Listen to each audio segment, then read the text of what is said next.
has already started today. Yes, it has. Ranger Doug, ladies and gentlemen. Thank you very much.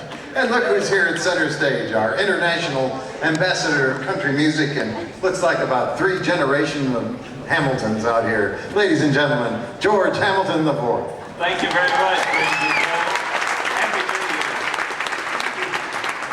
Year. I'd like for you to meet, of course, over on the end over there, on that end, George Hamilton V. And this is his sister, Mary Hamilton Arcure.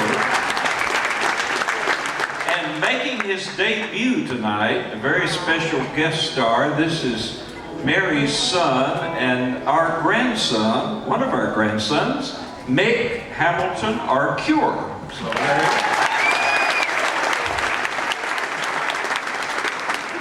you know, a lot of people want to pack Christmas up and put it in the attic the day after the event. And we're the kind of family that likes to hang on to Christmas as long as we can. And I know some of you probably feel the same way. You'd like to hang on to that Christmas spirit. So in the Christmas spirit, we'd like to close out this year tonight with a very special song. And I'd like to tell you about it before we sing it. It was Christmas Eve in the year 1818. The town was Oberndorf, high up in the Austrian Alps. And in the little mountain chapel there, the church organ was broken. Mice, they say, had crawled in and chewed through the bellows. Anyway, it was a disaster.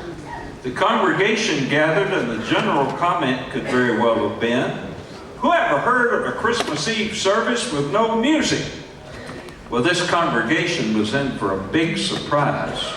Their pastor, one Reverend Joseph Moore, M-O-H-R, was also a guitar picker. And he brought his guitar that night to strum along with the carols since the organ wasn't working. Pastor Moore was a man of many talents. He was also a poet, and he had just written a brand new Christmas poem which he intended to recite to the congregation as their Christmas present that year. Well, when Franz Gruber, who didn't have much to do that night, he was the church organist and there was no organ to play. When Franz Gruber heard Pastor Moore's little Christmas poem, he said, "Joseph, what a beautiful poem you've written. The words, they just seem to sing themselves." Franz Gruber sat down right on the spot and wrote out a melody to the pastor's Christmas poem. And this congregation on this cold, starry night, Christmas Eve 1818, high in the Austrian Alps, were witnesses to the very first performance of what was to become the world's favorite Christmas carol, as their pastor and organist, singing in harmony, gave to the world a masterpiece, accompanied only by the pastor's simple mountain guitar. Must have sounded a little bit like this.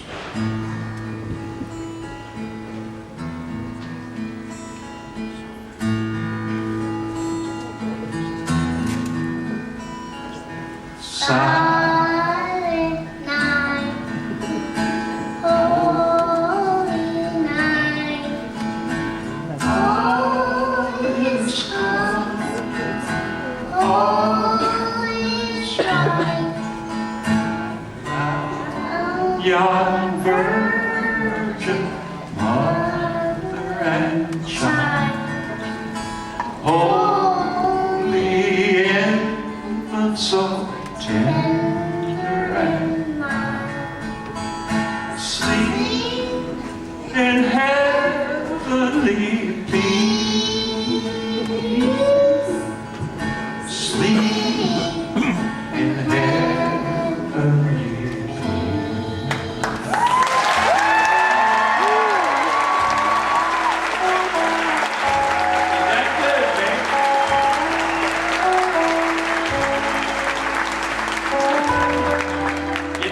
think of a better way for us to hang on to that Christmas spirit as we approach the new year. The real Christmas spirit. The reason for the season.